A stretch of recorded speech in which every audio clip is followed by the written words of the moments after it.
Ezrat Hashem, on entre dans le mois de Shvat. On va dédier ce cours pour l'élévation de l'âme de Myriam, Monique, Bat, Moshe, Ve, Elisheva.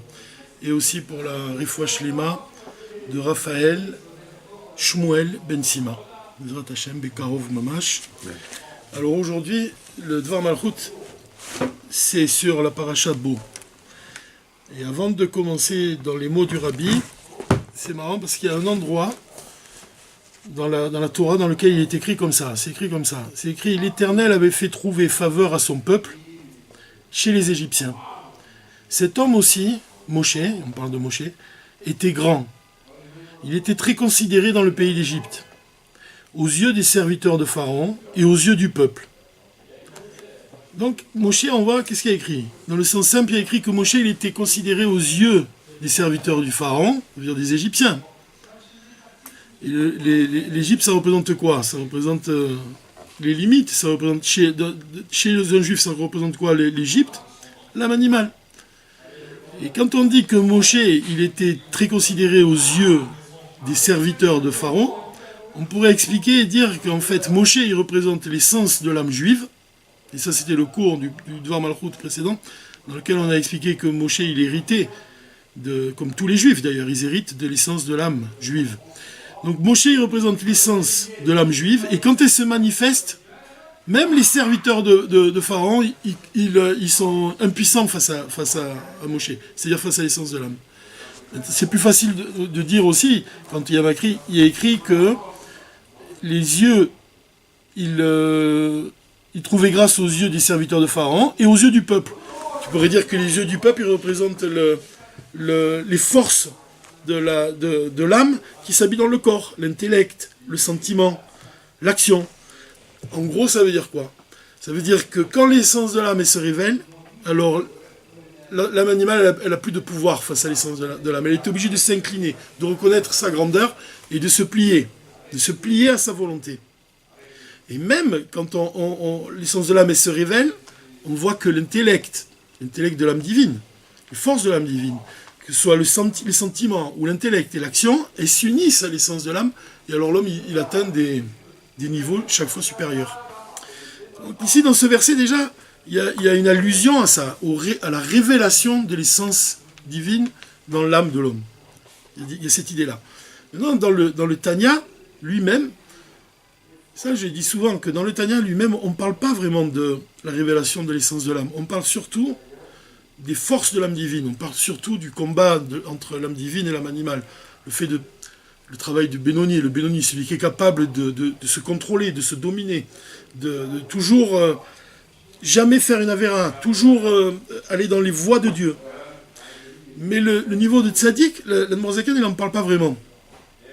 Pareil, c'est écrit, c'est rapporté par les Chassidim qu'il avait écrit un livre sur les tzaddikim. C'est comme, autant le Tanya, c'est le Sefer HaBenoni, et il avait écrit un livre, c'est Sefer HaTzaddikim, qui aurait brûlé. Par contre, le Rabbi de Lubavitch, lui-même, il concentre toute son œuvre autour de ça, sur la révélation de l'essence de l'âme, et en fait, ça représente le travail du tzaddik. Mais dans le Tanya, il y a une allusion quand même, il y a quelque chose qui est lié avec la révélation. Il y a quand même il y a quelque chose qui est lié. Eh bien, c'est SNL. J'ai pas. Désolé. Elle a été avarée. Dieu brûle. Amen. Dans le livre du Tanya, il y a une allusion à la révélation de l'essence de l'âme. Pourquoi? Parce qu'il y a un moment du Tanya où c'est écrit, c'est le Tanya du 28 Tevet, c'est vraiment proche. C'est écrit là-bas que l'éveil d'en bas suscite un éveil d'en haut. C'est-à-dire quand un homme il travaille en bas, alors il a une aide d'en haut. C'est tout le travail du mois des loups, le roi est dans les champs, le fait de descendre dans les champs, le fait de se tourner vers Dieu et que les attributs de miséricorde, ils illuminent tout le mois des loups, ils illuminent l'âme d'un juif. C'est le réveil d'en haut. Seulement, ça nécessite aussi un réveil d'en bas. Et si un juif, il accomplit ce travail-là, le travail vraiment de se réveiller en bas, alors il suscite un réveil d'en haut. Et alors, l'Admor Zaken, il écrit, grâce à tout cela, grâce au fait de se battre en bas, de se travailler, vraiment de travailler sur soi-même, alors peut-être Dieu déversera-t-il sur l'homme un esprit céleste, afin qu'il mérite l'obtention de l'esprit issu d'un juste, lequel entrera en gestation avec lui, afin qu'il serve Dieu. Alors s'accomplira réellement en lui le serment qu'on lui a fait prononcer, sois un juste, mais avec une joie véritable. Ça veut dire quoi? Ça veut dire que si un homme, vraiment, il se bat de toutes ses forces, alors Dieu, il envoie l'âme d'un tzaddik, qui va descendre et qui va s'habiller dans son âme, et qui va s'unir à son âme, l'âme de ce tzaddik, elle va s'unir à l'âme de cet homme, et elle va élever l'âme à un niveau supérieur. C'est-à-dire il va s'élever au niveau d'un tzaddik. Le Morazakan, pourquoi il introduit ce sujet-là? C'est pour nous dire qu'un homme, un juif, il peut se battre toute sa vie sans parvenir au niveau du tzaddik. Mais ce n'est pas une raison d'être triste. Il doit assumer cette mission-là, sa fonction, et il doit le faire de telle manière que, sans jamais se plaindre de son sort. C'est-à-dire que ça procure une grande joie à Dieu quand un juif, il parvient à soumettre le mal qui est en lui. Même s'il ne parvient pas au niveau du tzaddik, le fait de soumettre le mal, de contrôler ses pulsions, le fait de contrôler sa bouche, contrôler ses pensées, contrôler ses actes, ça procure une grande joie à Dieu. Mais s'il a le mérite, c'est là que le Morazakan il dit alors, Dieu il va envoyer l'âme d'un tzaddik qui va descendre dans l'âme de ce juif-là et qui va l'élever au niveau du tzaddik. Et alors qu'est-ce qu'il dit? Il dit qu'il va connaître la joie véritable. Et alors va s'accomplir en lui le serment, sois injuste. Pourquoi? Parce que l'âme, avant de descendre dans le corps, elle promet à Dieu. Qu'est-ce qu'elle promet? Sois injuste et ne sois pas un méchant. Et même si tout le monde te dit que tu es un tzaddik, tu seras à tes propres yeux comme un méchant. D'un côté, il nous dit que très peu de juifs y parviennent à ce niveau-là de tzaddik. D'un autre côté, malgré tout, c'est la promesse que tu fais à Dieu d'être un tzaddik. Alors là, c'est une réponse de l'Admorazakan. Il te dit, si réellement il se bat réellement, même s'il n'a pas lui-même les forces, un réveil d'en bas suscite un réveil d'en haut, alors il va attirer l'âme d'un tzaddik en lui, et là va s'accomplir vraiment la promesse, il va être fidèle à la promesse qu'il a faite à Dieu, le fait d'être un tzaddik, parce qu'il va réellement devenir un tzaddik. Pourquoi je ramène ici ce Tanya-là? C'est marrant parce que c'est le Tanya du 28 Tevet, et là on est Rosh Chodesh Shvat, et ce Shabbat c'est la Parashat Bo, et dans la Parashat Bo, le Rabbi, il va nous parler de la révélation, en fait, de l'essence de l'âme dans l'âme qui s'habille dans le corps. C'est-à-dire l'union entre le divin et la matière de l'âme, la matière de ce monde. L'union entre le divin et ce monde matériel. De quelle manière, à travers quelle histoire de la Torah? À travers Moshe Rabbeinu. Parce que le premier verset de la paracha, il nous dit « Viens », comme ça il nous dit « Bo el Paro », viens chez Paro. Et les sages, ils mettent l'accent sur le fait qu'il n'est pas dit « Va chez Paro ». Il écrit « Viens ». Quelle est la différence entre les deux termes? Quand on dit « Bo el Paro » ou « L'er les Paro », quelle est la différence? C'est que quand tu dis « Bo el Paro », ça signifie que « Viens avec moi chez Paro ». C'est-à-dire que le Saint béni soit-il, il accompagne Moshe chez Paro. Il lui dit de venir avec lui. C'est pas qu'il envoie, comme il a dit à Avraham Avinu, il a dit Lech Lecha, va. Là, il lui dit Bo el Paro, viens avec moi chez Paro. Et qu'est-ce que ça signifie de manière profonde? C'est tout le sujet du Dvar Malchut ici. Qu'est-ce que ça signifie Bo el Paro? D'abord, pourquoi Dieu il a besoin de dire à Moshe qu'il l'accompagne? Quelle est l'importance? Pourquoi Dieu il doit être avec lui à ce moment-là? C'est ça, tout tourne autour de ça. Et en fait, comme on a dit, quand l'âme d'un tzaddik descend et s'habille dans le corps d'un homme qui ne l'est pas encore, on voit bien que c'est l'union entre quelque chose qui le dépasse et lui-même. On voit bien que c'est l'union entre ce qui est divin, qui est au-delà de toutes les mesures, au-delà de toutes les limites, et lui-même qui est un homme limité. Lui-même qui n'arrive pas à parvenir à ce niveau de tzaddik. Ça veut dire qu'il est limité. Malgré tout, Dieu il parvient à unir cet homme-là avec un tzaddik, avec l'âme d'un tzaddik. au point même qu'il va le transformer. Ce tzaddik, il va l'élever, l'âme de ce tzaddik, elle va l'élever. Et c'est ça, quand Moshe, il reçoit l'ordre de Dieu, viens avec moi chez Paro, l'intention de Dieu, c'est de révéler son essence dans l'âme de Moshe. C'est ça, Boel Paro. Et le rabbi, dans tout ce discours, pourquoi il nous parle de ça? C'est pour nous expliquer que c'est ce qui a donné la force ensuite à tout le peuple juif de recevoir la Torah. Parce qu'elle-même, la Torah, elle représente l'union entre le divin et ce monde. Et ce qui commence avec Moshe, c'est pour ça que le rabbi il insiste, il dit c'est le début de la délivrance finale. De la même façon qu'on connaît l'exil, une descente pour une montée, quelle montée? C'est le don de la Torah.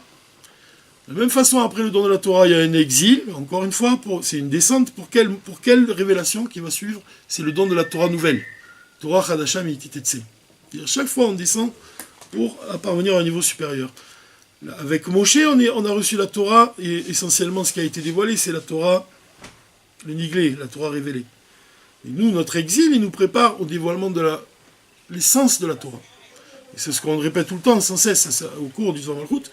On dit toujours que l'essence de la Torah, l'essence de l'âme d'un juif et l'essence divine, elles sont liées. Et chaque fois, le rabbi, à chaque paracha, il découvre ce lien un peu plus. Et ici, à travers Moshe, il va dévoiler quelque chose de vraiment de fondamental, en fait, puisque c'est le début de tout notre travail.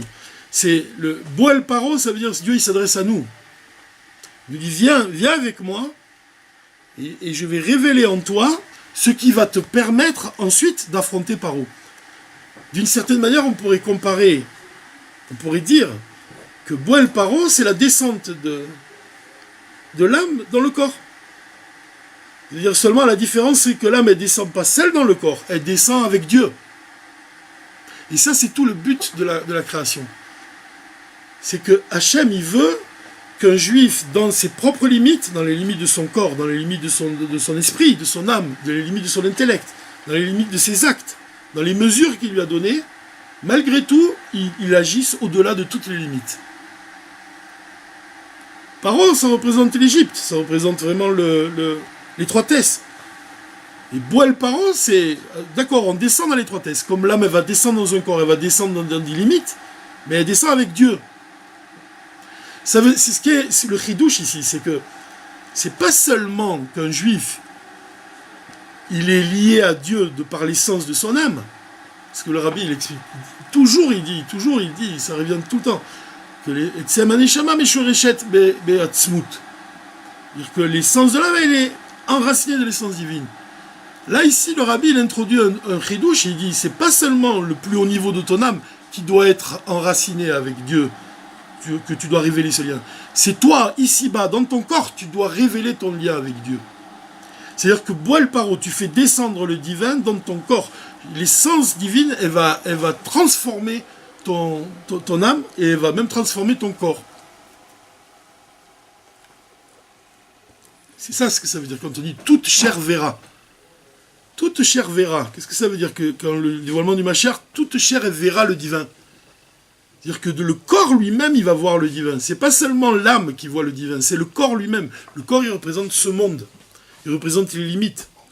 C'est-à-dire que tu vois pas le divin, on voit pas le divin qui est dans la table, on voit pas le divin qui est dans la matière de ce monde. Mais quand on dit toute chair verra, ça signifie que Dieu, il va dessiller les yeux de chaque juif. De quelle manière? C'est quand l'essence divine va se révéler dans la chair même de ses yeux. Alors, la clipa, comment on appelle la clipa, c'est l'écorce. Comme on dit, le Zohar, il dit une écorce recouvre une autre écorce. Ça veut dire que la clipa, on va découvrir, on va enlever cette clipa et il va apparaître le divin caché. C'est l'action de priya. Priya, c'est ça, une des significations de paro. C'est enlever la clipa.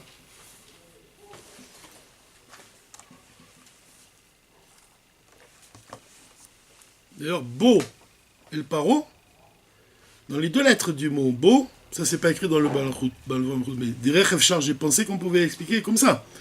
Le beit c'est quoi? C'est la maison. Ça, beit, la lettre beit représente la maison. Et le aleph, Si tu regardes les explications du Rav Yoel Kahn, par exemple, c'est dans le Sefer Achim, sur les lettres, il rapporte que la lettre Aleph, elle représente l'essence de toutes les autres lettres de la Torah, le Aleph. C'est-à-dire dans le mot Bo el Paro, tu as Bait, la maison, et tu as l'essence divine. Paro du côté de la Klippa, on l'appelle le grand serpent, lui. Donc évidemment, c'est une maison, Moshe il craignait de pénétrer à l'intérieur de cette maison. Mais Paro du côté de la Gdusha, c'est l'endroit où se révèle l'essence divine. Bo el Paro, le point, tu vois, la Nekuda, le chemin, le fil conducteur, c'est de comprendre que Dieu, il va insuffler des forces à Moshe pour qu'ensuite, quand il aille dans la maison de Paro, non seulement il a plus peur de lui, mais il va pouvoir briser la Klippa. Il va pouvoir le briser. Comme on l'a dit au départ, même aux yeux des serviteurs de Paro, Moshe, il était grand. Mais là, c'est même aux yeux de Paro qu'il va devenir grand, il va devenir impuissant vis-à-vis de lui. Alors, le Rabbi rapporte en premier, dans le Dvar Malchut, il rapporte le livre du Zohar. Alors, on va regarder dans le Zohar, qu'est-ce qu'il y a écrit, dans les mots du Zohar. Vous allez voir que l'explication du Zohar, elle diffère ensuite de ce que le Rabbi va nous enseigner. Mais c'est intéressant de voir ce que le Rabbi, le Zohar lui-même. Il écrit comme ça dans le Zohar. Il écrit Beit Paro, Daou Simanaich Leela. Ça signifie, on va voir l'explication du Matok Midvash, il explique. Ça signifie que la maison de Paro, elle représente la séphira de Bina. Bina. Et comment il l'a décrit, le Zohar? Beita, Deit Praou, Veit Galian, Mine, Kol Neorin, Ve Kol Butsinin. Matom Midvash, il explique, il dit, c'est la maison, à partir de cette maison, chez Misham, Nifraou, Venidgalou, Veniru, Kol Aorot, chez la Chassidim, Ve Kol Anerot, chez la Gvurot. De cette maison, on va descendre, va jaillir, va être découvert, Nidgalou, Veniré, et on va pouvoir voir toutes les lumières du Chesed, la lumière du Chesed, et aussi toutes les lumières kolanerot, ner, comme la bougie, chez la Gvurot, des Gvurot, chez Ayon et Al-Mimba, qui étaient cachées. Donc, c'est-à-dire, ces lumières, la lumière du Chesed, la lumière de la Gvura, elle va être dévoilée. Kol Maade Avasatim, Mitaman Idgale. Tout ce qui était caché, et tout ce qui était vraiment invisible, va être découvert, va apparaître, va jaillir. Valken Ikrata Bina Beit Paro. C'est pour ça que Bina, on l'appelle la maison de Paro, de Pharaon. Chez Oulachon Priya Vegilouy. Ça signifie, c'est Priya, on dit, c'est quelque chose qui est découvrir une chose, quelque chose qui apparaît, quelque chose qui était invisible et qui jaillit devant nos yeux. Ou begin kar kedusha berichu apik kol neorin ve kol butsinin ולכן הקדוש ברוך הוא הוציא כל האורות וכל הנרות שהם סוד החסד והגבורה. Donc, הקדוש ברוך הוא, il va sortir toutes ces lumières-là et begin les anara, les haou, kol deikre, kol belo vav. Pour qu'aider les haïr, les malchut, shei prinat, kol chaser vav. C'est-à-dire qu'il va faire jaillir toutes ces lumières pour que ces lumières elles vont à présent éclairer la séphira de Malchut. C'est la bouche de l'éternel, Malchut. En fait, c'est vraiment intéressant ce qu'il dit là, parce que ça rejoint tout ce qu'on disait même avec le Rav El-Kabash tout à l'heure. Puisqu'il dit que c'est la lumière de Bina qui va éclairer Malchut. La lumière de Chesed, la lumière de Gvura qui va se dévoiler dans la séphira de Malchut. Les Malchut, et comment on l'appelle Malchut? On dit on l'appelle Kol, Kouf Lamed, ça veut dire une voix, mais on n'écrit pas le Vav. C'est-à-dire à partir du moment où elle reçoit les lumières supérieures, de Zo, en fait, Zeir Anpin, il y a les 6 midot, c'est la lettre Vav. Ça devient Kol, Kouf, Vav, Lamed. C'est-à-dire qu'ici, il nous dit, le Zohar, que les lumières de Bina, elles vont descendre dans la séphira de Malchut. Donc le Vav, il va s'unir à Kol, ça devient Kol, Kouf, Vav, Lamed. Et qu'est-ce que c'est la séphira de Malchut? C'est la voix. C'est la voix de l'Éternel. C'est par cette voix-là qu'il va créer les mondes, qu'il va leur donner vie. Et en fait, je viens de réaliser ici que c'est ça la voix de Moshe. Le parallèle, il est là. C'est que Moshe, quand Dieu lui a dit, tu vas aller parler à Pharaon, il ne voulait pas. Qu'est-ce qu'il lui a dit? Qu'avait paix, j'ai une bouche qui est lourde. On traduit ça par un bégaiement, il n'arrivait pas à parler. Et là, qu'est-ce qu'il dit le Zohar? Il nous dit que, ne t'inquiète pas, Hachem, je viens avec toi. C'est quoi je viens avec toi? C'est la maison de Paro, c'est Bina, du côté de la Gdusha. Le dévoilement de cette lumière-là qui descend dans Malchut, comment on appelle Malchut? C'est la bouche de l'Éternel. Donc c'est de la même façon, Moshe il va recevoir les forces pour parler. Pour parler. Ce qu'on doit comprendre ici, c'est un point qui est très sensible. C'est que on peut comprendre dans un premier regard, on se dit que Moshe il n'arrivait pas à parler. Alors comment on explique? C'est qu'il avait des lumières tellement fortes, il était tellement élevé, qu'il avait des difficultés à exprimer ces lumières-là, dans des mots. On voit qu'il y a des mots qu'on ne peut pas exprimer. Le son du chauffard, on ne peut pas c'est un son, c'est au-delà des mots. Et c'est intéressant parce que regardez la suite du Zohar. Viens et regarde.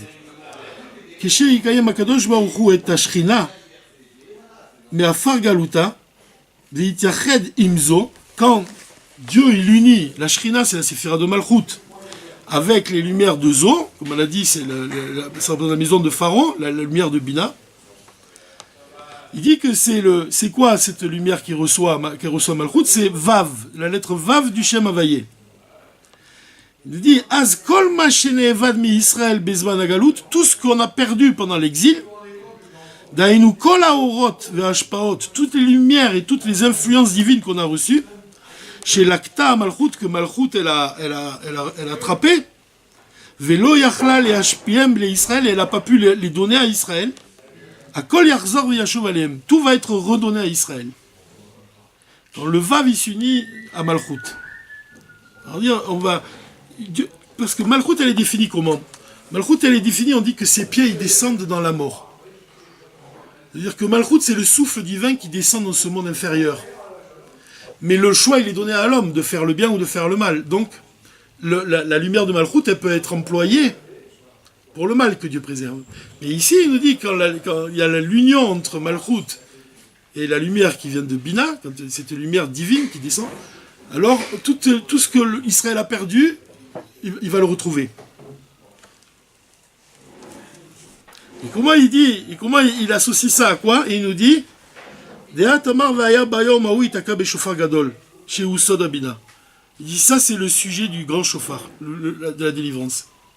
Donc comment on a dit? On a dit que quoi? On a dit que il y a des mots qui peuvent être exprimés, il y a des mots qui ne peuvent pas être exprimés. Donc on est obligé de souffler dans un chauffard pour les exprimer. Et ici, au niveau céleste, ça correspond au son du chauffard Gadol, le chauffard de la Géoula. Vous voyez le lien qu'il y a entre les deux.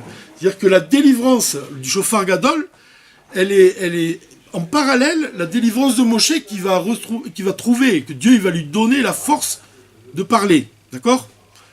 Ça, c'est le premier sens qu'on peut donner. Mais c'est pas tout à fait ça le point le plus important. C'est pas seulement la difficulté que Moshe il avait d'exprimer les lumières divines qui est ici mis en cause, présenté ici.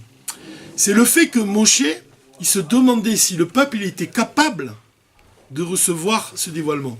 Et c'est pour ça qu'il avait des difficultés à parler. Ça, c'est important. Il n'arrivait pas à parler parce qu'il était, si on peut dire, paralysé par son auditoire, par son public. Parce qu'il voyait en eux des gens qui n'écoutaient pas. Il voyait en eux des gens qui étaient insensibles.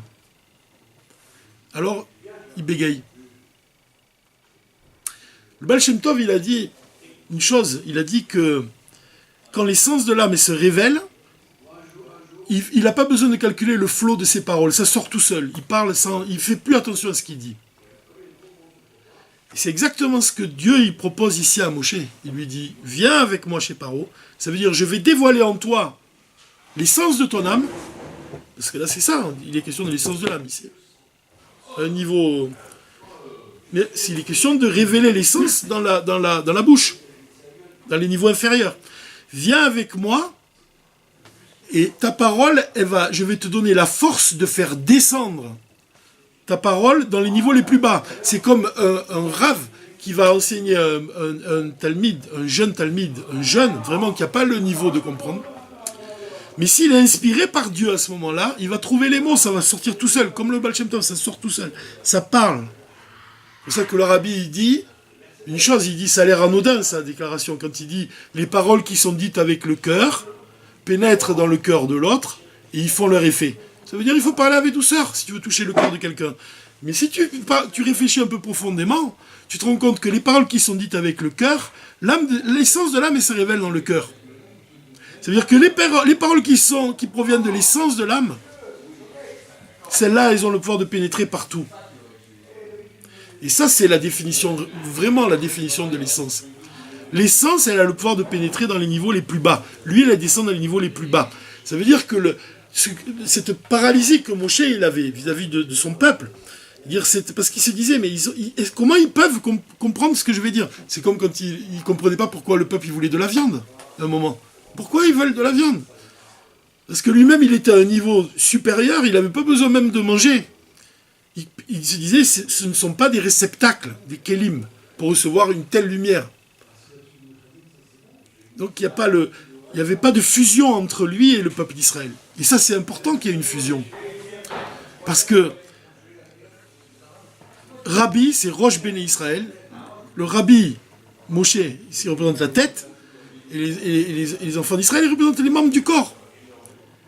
Quand tu ordonnes aux membres du corps, un membre, tu ordonnes à ta main de bouger, automatiquement, elle bouge. Elle suit ta pensée, elle suit les ordres de ton cerveau. C'est immédiat. Le fait qu'il bégayait, Moshe, c'est qu'il doutait de ses membres. Est-ce qu'ils sont capables de supporter une telle révélation? Et c'est ça, Boel Paro, ça veut dire, je viens avec toi. L'Éternel dit à Moshe, je viens avec toi, t'inquiète pas, avec moi, avec mon licence divine, on peut rentrer partout, on peut pénétrer dans les endroits les plus bas.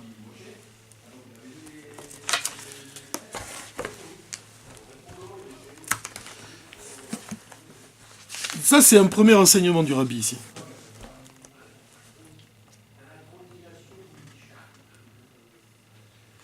Dans les mots du Rabbi ici. Paro de Gdusha, c'est quoi? Qu'est-ce qui représente le paro de la Gdusha? Ou Gilou Yachina Ale de Elokut, c'est le plus haut dévoilement du divin. En Be'etzem Agiloui, c'est Gilou Kol Haorot, c'est le dévoilement de toutes les lumières, il dit. Ad le Kol Ma de Avasatim, même les lumières les plus profondes. Donc dans la maison de Paro, il y a le dévoilement des lumières les plus profondes. Comme on l'a dit, le Zohar il dit, ça parle des lumières de Bina, du monde d'Atsilut. Vehen beofen agiloui, et pas seulement quand il dit la maison de Paro, c'est pas seulement le dévoilement des plus hautes lumières, c'est de la manière dont elle se révèle. Il veut dire par là, il veut dire beofen de parayahu, c'est-à-dire milachon paroua, c'est-à-dire bliseder, aïnou les ma'ala miseder ou medida ou me'akbala. Ça veut dire qu'elle se dévoile au-delà de toutes les limites. Ça signifie que ce dévoilement, il a le pouvoir de briser toutes les limites. C'est ce qu'on a dit. Moshe, il était grand aux yeux des serviteurs de l'Égypte. Ça veut dire que quand elle se révèle, cette lumière-là, tout le monde s'incline. Elle pénètre partout. Maintenant, ce qu'on doit comprendre, et ici le Rabbi il insiste, il nous dit que ce dévoilement-là, il vient de l'essence de Dieu. Seule l'essence de Dieu elle a le pouvoir de dévoiler de tels dévoilements. Et seule l'essence de Dieu elle a le pouvoir de descendre aussi bas.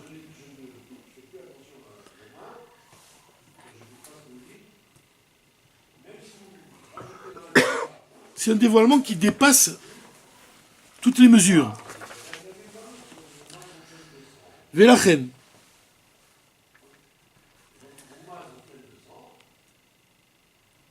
comme on dit que donc c'est un dévoilement, le dévoilement de l'essence. C'est ça qui est intéressant. C'est le dévoilement de l'essence divine dans la lumière elle-même. C'est-à-dire qu'en général, la lumière, c'est simplement un rayonnement, c'est simplement un reflet. Et ce reflet-là, il n'a pas de...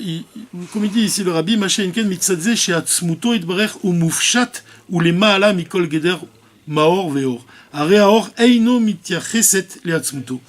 Ça veut dire que la lumière de ton âme, elle peut se dévoiler dans ton intellect. Donc tu vas avoir des idées, tu vas avoir une illumination tout d'un coup. Elle peut se dévoiler dans ton corps, dans tes sentiments, elle peut faire naître des sentiments. Mais l'essence, elle ne va pas être perçue. L'essence de l'âme, elle ne va pas être perçue dans cette lumière-là. Par contre, il y a des... Et c'est ça, c'est quand on dit « boel paro », c'est-à-dire que Dieu, il vient avec toi jusque dans ton intellect. C'est-à-dire que ton intellect, dans la lumière elle-même, l'essence, elle perçoit la lumière. Elle est liée, l'essence divine, elle est dévoilée dans la lumière. Il y a un cas où la lumière, elle reste... C'est une chose, l'essence de ton âme, c'est une autre chose, bien qu'elle soit liée, mais l'essence, elle ne se révèle pas dans la lumière. Et il y a un cas où la lumière de ton âme brille en elle l'essence divine. C'est pour ça que si tu vois dans le Siddur Ishtalshelut, l'enchaînement des mondes, tu vois bien que Moshe, selon l'ordre naturel des choses, il n'arrivait pas à parler. Parce que qu'est-ce qui brille en lui à ce moment-là? Un reflet. Simplement un reflet. Mais si maintenant c'est l'essence elle-même qui brille, et qui s'unit à ce reflet, qui s'unit à la lumière de son âme, qui s'unit à la vitalité de sa bouche, alors à ce moment-là, c'est un tout autre résultat. C'est-à-dire que là, il va pouvoir réellement parler. Là, vous comprenez la différence. Parce que c'est comme ça que le rabbi il explique les mots du Zohar. Quand on dit paro, quand on parle de priya, le fait de découvrir, le rabbi il parle de deux dévoilements de lumière. Il y a deux sortes de dévoilements de lumière. Et dans les mots, je vais lire dans les mots, peut-être parce que ce sera plus compréhensible. Il est expliqué dans le Likutei Torah que paro de la Kedusha, c'est le niveau de Malchut. Sheu prinat itgalut, shebemidazo de Malchut, ou gilui de kol orot elyonim de Hatzilut. Paro de la Kedusha, c'est le dévoilement de toutes les lumières d'Hatzilut, comme on l'a dit. En fait, l'Admorazaken, il reprend le Zohar, et il explique que donc c'est le dévoilement des plus hautes lumières. Mais le niveau de paro de Kedusha, en fait, c'est le niveau de Malchut, comme on a dit, qui descend dans Bia, c'est le souffle de Dieu qui descend dans la création. Donc, Sheu Beprinat Idgalut, c'est un dévoilement. La parole de Dieu, elle se dévoile dans le monde, comme Katouf Bezoar, comme on a dit dans le Zohar. Mais, dans le sujet là de Priya, Veidgalut, il y a deux façons, il y a deux sortes de dévoilement. Aleph, premier dévoilement, c'est le dévoilement chitzoni, extérieur. Ça veut dire quoi? Non, pardon. C'est le premier dévoilement, c'est quand la chitzoniut, chez Malbish ou Mechase et apnimiut. Comme par exemple les lettres, chez Nikra Kelim. Comme pour les Knesset Israël, chez Beprinat Satim Vegalia. C'est-à-dire quoi? C'est-à-dire que le niveau de la chitzoniut, par exemple, de l'amour et la crainte. L'amour et la crainte de Dieu, c'est un dévoilement. Quand un homme, il va déclarer son amour, disons, au moyen des lettres, au moyen des mots, il va déclarer son amour. C'est un dévoilement. C'est un dévoilement, tu entends des mots. Dans ces mots-là, tu entends l'amour qu'il a pour Dieu, d'accord? Ou la crainte qu'il a pour Dieu, dans sa façon de parler. D'où il vient cet amour-là? Nolad minasechel, il vient de son intellect. C'est-à-dire qu'un homme qui réfléchit à la grandeur de Dieu, alors il va éprouver de l'amour. Un homme qui réfléchit que Dieu il est redoutable, alors il va éprouver de la crainte. Donc tu vois que, malgré tout, qu'est-ce qu'il dit ici le rabbi? Il nous dit que le sechel, l'intellect, les forces de l'intellect qui ont donné naissance à cet amour, elles sont cachées. Elles ne sont pas dévoilées. Qu'est-ce qui est dévoilé? C'est l'amour. Mais l'intellect qui a fait naître cet amour, il est caché. qu'est-ce qu'il dit? Il dit que Nikra, qui souille les vouches, les pnimi ou tamochin va amidot. C'est-à-dire que les mochin, les forces de l'intellect, la réflexion de cet homme, elle n'est pas dévoilée. Qu'est-ce qui est dévoilé? C'est le sentiment qu'il va exprimer. Ça, c'est le premier type de dévoilement. Mais le rabbi, il dit que le deuxième type de dévoilement, c'est vraiment la shon priya, le fait de découvrir, c'est que tu vas dévoiler ce qui est à l'intérieur. Tu vas dévoiler les mochin, ici, en l'occurrence. C'est-à-dire que quand tu dévoiles, le premier dévoilement, c'est-à-dire que tu vas exprimer ton amour pour Dieu. Par des mots. Il dit que ces mots que tu vas exprimer, ce sont des réceptacles. Ce sont comme des lettres. Les lettres, elles ont une lumière à l'intérieur, mais cette lumière, tu la vois pas. La lumière, elle vient, comme on a dit, ça vient de l'intellect. Mais le deuxième dévoilement, quand on parle, c'est quand tu soulèves la peau qui recouvre cette lumière-là, et qu'apparaît la pnimius, qu'apparaît la profondeur. C'est le deuxième dévoilement. Et l'exemple qu'il donne ici, c'est par exemple l'exemple de Moshe, quand on dit que sa peau est rayonnée. Ça, c'est un dévoilement, ça fait partie, c'est ça, priya, le fait de découvrir ce qui est caché. Ça veut dire que la peau, c'est la partie la plus extérieure du corps. Quand tu dévoiles l'essence divine, alors on a dit qu'elle descendait dans les niveaux les plus bas. Dans la matière, c'est le niveau le plus bas, la matière.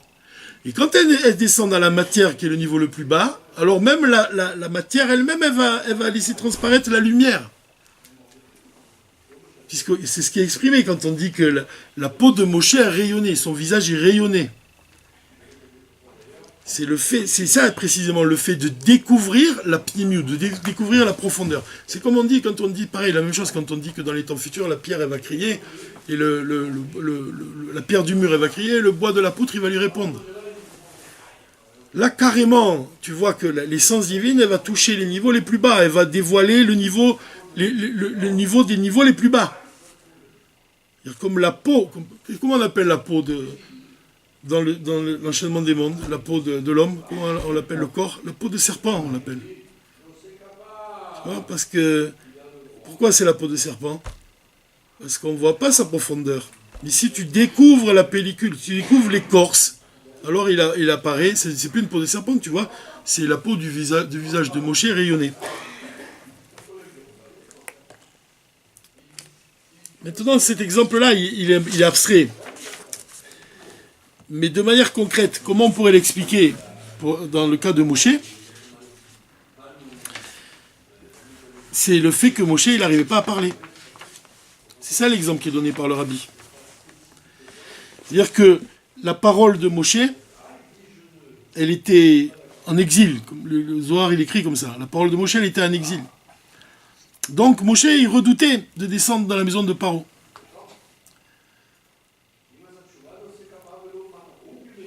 Il redoutait de ne pas savoir parler, en fait. C'est ça qu'il redoutait. Qu'est-ce qu'il lui a répondu, Dieu? Il lui a dit, qui a donné une bouche à l'homme? Qui le fait muet ou sourd? Clairvoyant ou aveugle? Et il dit, va donc, va, et je seconderai ta parole. C'est-à-dire, je serai avec toi dans tes mots. Et je t'inspirerai ce que tu devras dire. Moshe aya kaved pe. Moshe, il avait la bouche lourde. Alors, dans la chassidoute, elle explique, Shorsho mitohu, la racine de Moshe, elle vient du monde de Tohu. Chez Shamayu aorot gdolim, là-bas, dans le monde de Tohu, il y a des lumières supérieures. Velo ayu yecholim leit la besh bekelim. Et ces lumières-là du monde de Tohu, elles ne pouvaient pas s'habiller dans des réceptacles. Vezeu inyan kaved pe, c'est ça que ça signifie quand on parle de la bouche qui est lourde. Son intellect, il n'arrivait pas à s'habiller dans sa parole. La lumière de son intellect, elle ne pouvait pas s'habiller dans sa parole. Vous savez que même il y a ce même problème-là au niveau du cerveau et du cœur. On dit que quelle est la partie du corps qui sépare le cerveau du cœur? C'est la gorge. La gorge, c'est l'endroit le plus étroit du corps. C'est pour ça que c'est Mitzrayim. Ça représente l'Égypte. L'étroitesse, les limites. Des fois, la lumière du cerveau, elle ne peut pas illuminer le cœur. Alors la sortie d'Égypte, c'est quand on parvient à ce que la lumière du cerveau, elle illumine le cœur. C'est-à-dire qu'il y a des gens qui comprennent les choses, mais ils ne ressentent pas. C'est pour ça qu'on dit dans la prière, Ten Beli Benouli Bina, donne à notre cœur de comprendre. C'est-à-dire que notre cerveau, il illumine le cœur. C'est pas seulement que je comprends que la chose elle est importante pour moi. Pas que je comprends seulement avec mon cerveau. C'est que je ressens que je ne peux pas faire autrement. De la même façon, ici, les lumières de tout, elles représentent des lumières supérieures liées à l'essence divine. Et ces lumières-là, ces lumières de l'intellect de Moshe, elles n'arrivent pas à descendre dans sa bouche. Qu'est-ce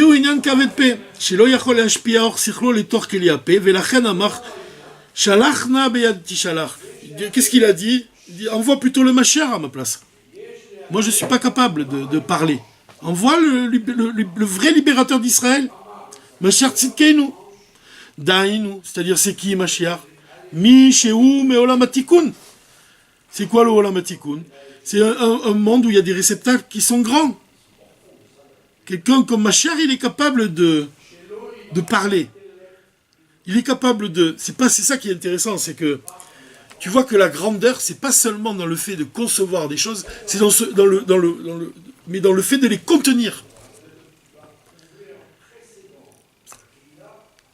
Est-ce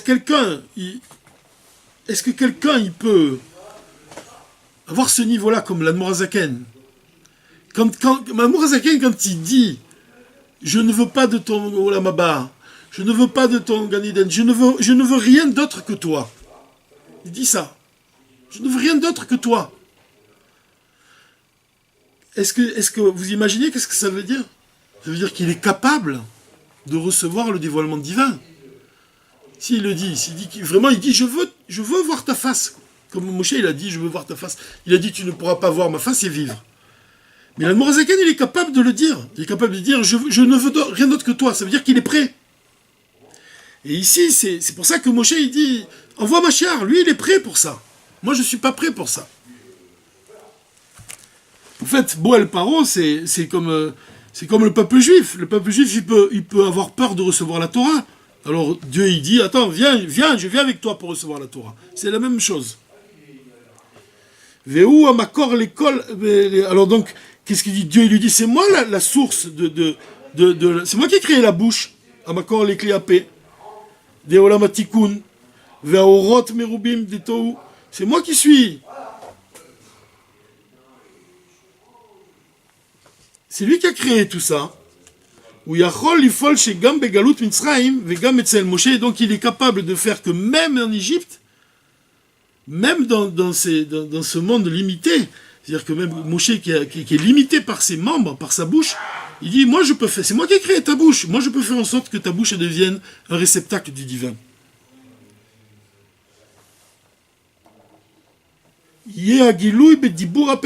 C'est pour ça qu'il lui dit, je serai avec ta bouche, il lui dit.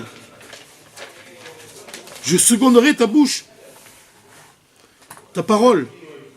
Même si de par ta nature, Mitohu, qui vient de Tohu, même si tu n'as pas des réceptacles pour ça, mais moi je suis l'Éternel ton Dieu.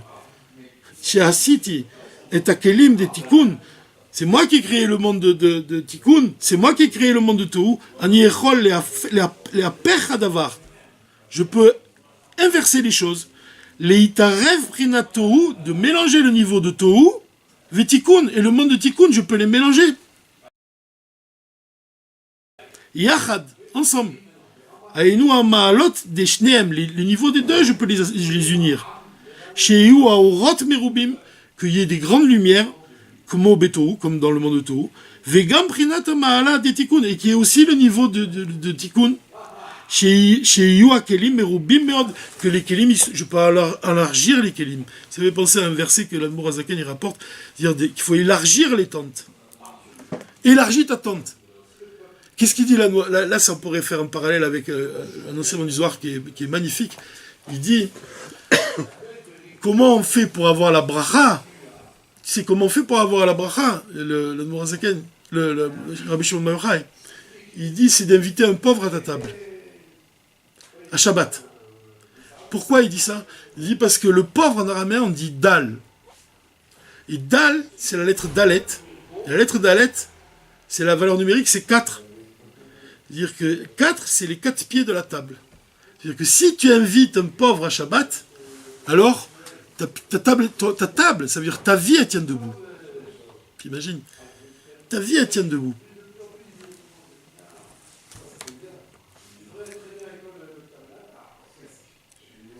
Au moment du don de la Torah, on dit que tous les Juifs, ils ont guéri.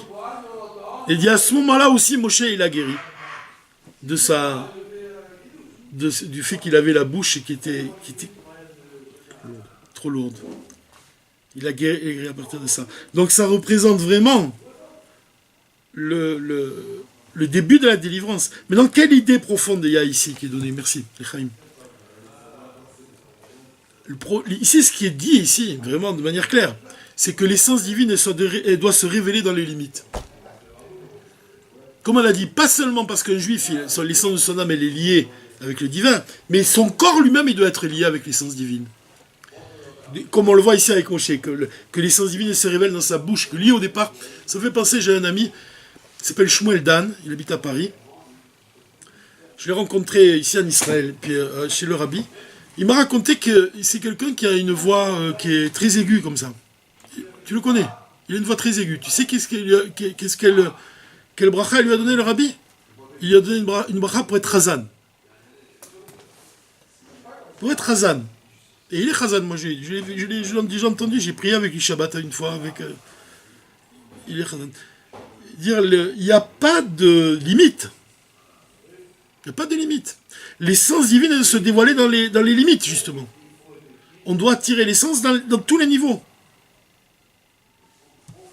C'est ça un des enseignements qui est vraiment lourd de signification ici. Dans le chapitre 18 de Inyana Shel Torah Trasidut qu'on a étudié, Baruch Hashem, il y a écrit que ce qui caractérise l'essence, c'est le fait de pénétrer et d'imprégner tout ce qui émane d'elle. C'est ça l'essence. C'est pas de la lumière. C'est au-delà de la lumière. L'essence, elle est dans la lumière. Seulement, il faut la révéler. Jusqu'au moindre de ses dérivés et d'y être constamment présente. Elle est constamment présente dans chaque chose. Zeu atachlit ve'ashlemut de kol seder ishtalshelut. C'est le but même de toute la création. Shel kol haorot, de toutes les lumières, ad leprinat paro. Qui nitave akadosh baruch hu liot lo itbarer dira betartonim, que la volonté de Dieu c'est de faire de ce monde que son essence réside dans ce monde.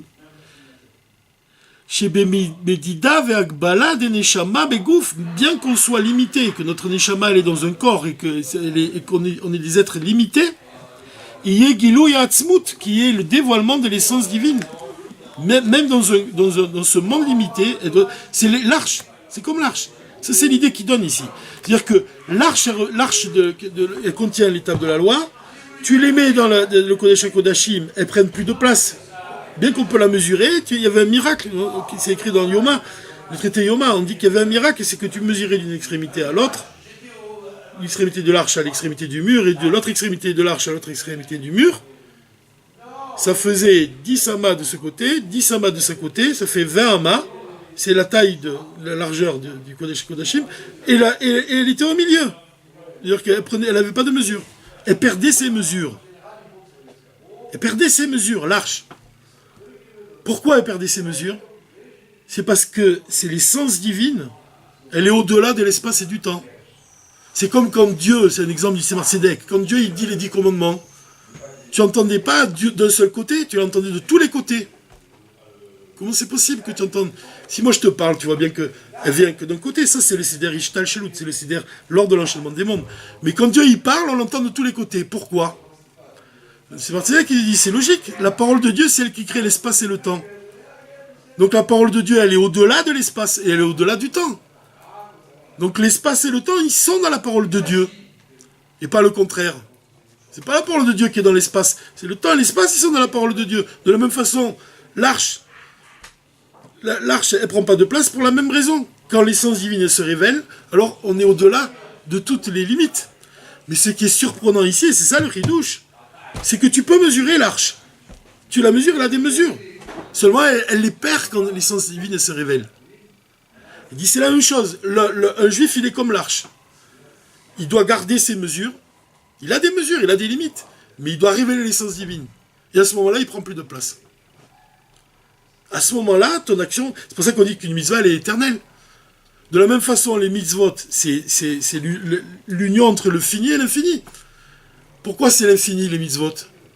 Parce que c'est la pensée de Dieu. La pensée de Dieu, elle est au-delà de tout. Elle est infinie. Et pourtant, ça s'habille dans des... Chaque mitzvot, elle a des mesures. Elle a des mesures. C'est ça qui est incroyable. C'est-à-dire que tu prends... Chaque chose est mesurée. Chaque mitzvah, elle a une mesure, elle a une limite. Malgré tout, sa lumière infinie, elle s'inscrit dans ces mesures-là. De la même façon, on te dit, toi, tu es un être limité, comme on a dit au début avec l'exemple de la Morazaken. Il dit, mais je suis pas un sadique, Non, travaille. Si tu travailles en bas, tu fais... Moi, je t'envoie l'âme d'un sadique et il va s'unir à ton âme et tu vas devenir un sadique. C'est-à-dire que toi, qui es même limité, tu peux atteindre le niveau qui est au-delà de toutes les mesures. Et c'est ce que dit le Rabbi ici. C'est que l'essence divine doit se révéler dans le corps de ce monde. Boel Paro. Donc, ce Boel Paro, il représente le départ de la Géoula, la délivrance finale. Et en plus, c'est intéressant, là, c'est pour te répondre à toi, je crois que c'est toi qui as posé la question au début, ou c'est Moshe, je ne me rappelle plus, mais quelqu'un a dit, Boel Paro ou Agdama Vatrat Geoula, Boel Paro de Léon Madze, Naase Bitul Veshivrat Klipat Paro. Dit qu'on va briser Paro. Le fait de dévoiler l'essence, qui est capable de briser toutes les limites, et capable de briser toutes les forces du mal, toutes les clipotes. Et qu'est-ce qui représente Paro? Il représente l'oubli. L'oubli. Parce que qu'est-ce qu'il dit, Paro? Il dit à Moshe, il dit, qui c'est ce Dieu dont tu me parles que je ne connais pas? C'est l'oubli. C'est-à-dire chez nous-mêmes, juifs, la clipa Paro, elle représente quoi? L'oubli. C'est quoi l'oubli? C'est lié avec le contraire de la sainteté. Le Morazaken, il dit que celui qui veut acquérir de la sainteté, il doit être kadosh, il doit acquérir... Celui qui ne veut pas oublier la Torah qu'il apprend, il doit avoir de la sainteté. Si tu te purifies, c'est ça qu'il dit dans le Tanya aussi, dans le chapitre 1 du Tanya. 2, il dit, les parents qui se sanctifient au moment du rapport, ils attirent un vêtement pour l'âme de leur enfant. C'est-à-dire, le fait de se sanctifier dans le rapport, tu attires la bénédiction sur ton enfant. C'est-à-dire, c'est quoi la bénédiction? C'est le fait de ne pas oublier ta Torah aussi. C'est-à-dire, Paro, du côté de la Touma, il représente l'oubli. On oublie qu'il y a un Dieu, on oublie. C'est pour ça qu'on est obligé de dire à quelqu'un, sache qu'il y a un Dieu, mais toujours devant toi la présence de Dieu. Et j'ai entendu que c'est la raison pour laquelle Sheikh Chabad, on ne le met pas. Pourquoi on n'écrit pas ça dans les synagogues, Sheikh Chabad? Shiti Hachem Nagil Tamid, je mets devant moi la présence de Dieu. Vous savez pourquoi? Pourquoi? C'est que tu ne dois pas le mettre pour te rappeler. Tu dois te rappeler même si tu ne l'as pas devant toi. C'est pour t'éduquer à te rappeler toujours qu'il y a un Dieu et qu'il faut pas... C'est pas quelque chose que tu dois mettre comme ça, un pense-bête. Tu vois? Faut t'en rappeler. Alors il y a aussi une chose comme ça pour exprimer l'union entre l'infini et le fini qui est très beau. C'est quand il parle, il dit que tu feras des habits de sainteté pour Aaron ton frère. C'est écrit dans la paracha Vatat Tzavé. Comment on dit? Il y a écrit, tu feras des habits de sainteté pour Aaron ton frère en gloire, ça veut dire les chavod, et en majesté, les tiferet. Kavod et tiferet.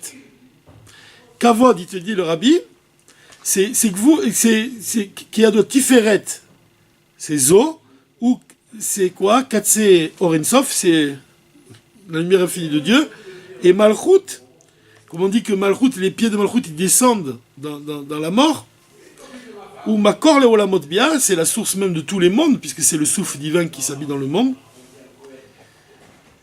Et donc le rabbi il explique, il dit que Kavod et Tiferet, c'est Malchut, les mots qui sont employés, c'est une allusion à la Séphira de Malchut et à la Séphira de Tiferet. C'est-à-dire, quand tu dis tu feras des habits de sainteté pour Aaron ton frère, c'est l'union entre Malchut qui représente la limite et Tiferet qui représente l'illimité, la lumière infinie de Dieu. C'est intéressant parce que c'est au moyen de comment tu unis l'infini avec le fini, au moyen des vêtements. les vêtements de sainteté du Aaron. Et c'est intéressant parce que j'ai trouvé que de ce Dvar Malchut là, on peut le comparer à un discours chassidique du Rabbi qui s'appelle Veyavo Moshe Betocha Anan, que Moshe il a pénétré à l'intérieur du nuage avant de recevoir la Torah de Dieu. C'est un très beau discours chassidique. Et en fait, le Rabbi il explique qu'est-ce que c'est ce nuage. Pourquoi Moshe il a besoin de passer à l'intérieur d'un nuage pour recevoir la Torah de Dieu. C'est écrit comme ça dans la Torah. Tu vois, il est passé tu imagines la scène, tu vois Moshe qui monte comme ça, qui passe dans un nuage, qui disparaît dans un nuage, et puis qui va retrouver Dieu en haut du mont Sinaï, et Dieu lui apprend la Torah. Qu'est-ce que c'est ce nuage? Et le Rabbi il dit, ce nuage c'est un vêtement pour l'âme de Moshe. C'est-à-dire qu'il va envelopper Moshe d'un vêtement, il va envelopper l'âme de Moshe d'un vêtement, qui va lui permettre de recevoir le dévoilement de la Torah. Dire nous-mêmes, on est comme on pourrait comparer la chassidoute à un nuage. Et le fait que nous-mêmes, on rentre à l'intérieur de ce nuage, c'est le fait de nous attacher au Rabbi, à ses enseignements, pour recevoir la Torah de Mashiach. C'est exactement la même chose. C'est Boel Paro. On ne peut pas accéder au niveau les plus élevés sans un vêtement. Et ici même, dans cet exemple-là, que Dieu, il est avec nous. Boel Paro, je viens avec toi. Je suis avec toi.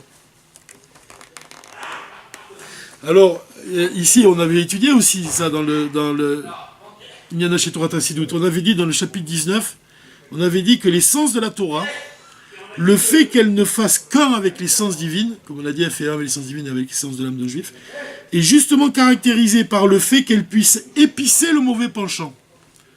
C'est-à-dire que l'essence de l'âme, l'essence de la Torah, elle a le pouvoir d'épicer le mauvais penchant, ça veut dire quoi l'épicer? Ça veut dire, c'est le pouvoir de neutraliser l'inclination au mal. Le fait d'étudier la chassidoute, ça va te donner la force de m'imiter le Rabbi Ratz. Tu dis les paroles de chassidoute, tu brises le mal. S'il y a du mal, quelque chose de négatif, tu dis la chassidoute, ça brise le mal. Et plus encore, ça le mue en bien, ça le transforme en bien. Ça n'appartient qu'à l'essence de Dieu. C'est que par la chassidoute que tu peux arriver à transformer le mal. Et pourquoi? Parce que la chassidoute, elle est liée avec l'essence de Dieu. Ça veut dire quoi? C'est que l'essence de Dieu qui est capable de transformer une chose, de mal en bien. C'est que l'essence de Dieu qui est capable d'unir l'infini avec le fini. C'est de ce lien-là dont il est question ici. Boel Paro, en fait, ça signifie la fusion avec le divin pour agir dans ce monde. Pour transformer la clipa de Paro en bien. On approche de la fin. Et on va finir sur ce qu'il dit ici, le Rabbi, il dit que toute la réalité de l'homme, elle doit être unie à l'essence divine. Comme on l'a dit, pas seulement par le fait qu'on est lié à Dieu, de Chelek Elokam Imal Mamash, mais même, on pourrait dire du corps, Chelek Elokam Imal Mamash. Que même notre corps, il peut devenir Chelek Elokam Imal Mamash. Entre guillemets. Et encore, je me demande si on peut dire, c'est un sujet qui est trop profond pour annoncer ça, pour dire ça, mais le corps, lui-même, il doit être soumis à l'essence divine. Il doit respirer, comme on a dit, on n'oublie pas qu'on enlève, on découvre le divin dans chaque chose. Comme il est dit, il arrivera que la multitude des enfants d'Israël égalera le sable de la mer, qu'on ne peut ni mesurer ni compter.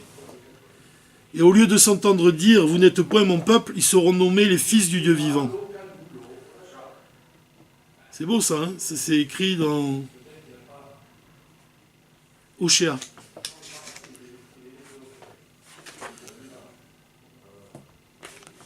On va finir sur un enseignement que le Rabbi dit à propos des femmes. Il dit que, ça c'est important que les petites filles elles allument les bougies de Shabbat. Et je trouve que c'est beau de finir là sur ce qu'il dit ici le Rabbi. Comme on a dit avec Rav Yosef au départ, il nous a rapporté cet enseignement. Adrakat Anerot, Shabbat Kodesh. Zochim le banim talmidei chachamim. On a le mérite, le fait d'avoir des enfants qui sont talmidei chacham. Comme il est écrit, ner mitzvah ve torah. La bougie est une mitzvah, la Torah est une lumière. Il y a des ner mitzvah des Shabbat, par la lumière de la bougie de la mitzvah de Shabbat, bas hors des Torah, vient la lumière de la Torah. ויש לומר שזה מרומז גם בגמטריה של ner. C'est allusionné dans la valeur numérique de ner. Le mot ner, la bougie, donc. Ramach, comme on a dit, c'est Nun, c'est 50, et Resh, c'est 200, ça fait 250, et il les décompose. Ramach mitzvot assez, les 248 préceptes positifs. Chadurim, Umunagim, Aliede Shne Akavim de Hava Veira. C'est-à-dire d'accomplir les 248 mitzvot, commandements, mais avec l'amour et la crainte. Il dit que les ailes d'un oiseau, c'est l'amour et la crainte. Et l'oiseau, c'est la mitzvah. C'est Rabbi Shimon Bar Yochai. C'est un enseignement qui est ramené dans le Tanya. C'est-à-dire que la mitzvah que tu fais, elle est élevée au moyen de l'amour et de la crainte. De la même façon, tu dois accomplir les 248 mitzvot de la Torah avec l'amour et avec la crainte. Et tu arrives au... Donc l'amour 1, la crainte 2, 248 mitzvot, ça fait 250. Il dit que nous, et en fait, tout notre service divin, il doit être axé dans ce but-là. Et là, malheureusement, c'est trop tard pour parler, mais c'est Mina Shamaim. Mais il y a une grande partie de ce discours chassidique où le rabbi parle du Rabbi Rayatz, puisqu'on approche de Yud Shvat. Et il dit des choses vraiment merveilleuses sur le Rabbi Rayatz, et il parle de sa difficulté qu'il avait à la fin de sa vie sur Terre de parler. Et d'après ce que je comprends, c'est que le Rabbi il dit que nous-mêmes, on doit parler à sa place, désormais. Et c'est très beau, très profond, parce que le Rabbi Rayatz, c'était pas seulement un homme de Torah, c'était aussi un artiste, c'était un grand écrivain. Et quand on a parlé des vêtements, on a dit que les vêtements du Kohen Gadol, c'est-à-dire que le verset, regardez la suite du verset. Et moi je trouve qu'on peut vraiment dire ce verset, le dédier au Rabbi Rayatz, ce verset de la Torah. Il dit, tu feras des habits de sainteté pour Aaron ton frère, en gloire et en majesté. Et toi, regardez ce qu'il dit, Dieu à Moshe, tu parleras à tous les sages de cœur que j'ai remplis d'un esprit de sagesse, et ils feront les habits d'Aaron. C'est marrant parce qu'il dit, et toi tu parleras. Il dit, Moshe, tu vois, maintenant on dirait que là il parle, maintenant Moshe. Moshe, c'est l'essence divine qui l'illumine, il parlera. C'est qui les sages de cœur? C'est ceux qui ont... Ce sont les artistes. Les artistes de la Torah. Il y a en fait que l'essence divine, elle illumine les artistes de la Torah. Ici, elle illumine le Rabbi Rayatz. Il a écrit de tellement belles choses que tu vois vraiment dans ses écrits, vraiment dans les écrits du Rabbi Rayatz, l'essence divine, elle brille dans les mots. Voilà. Dans ces mots.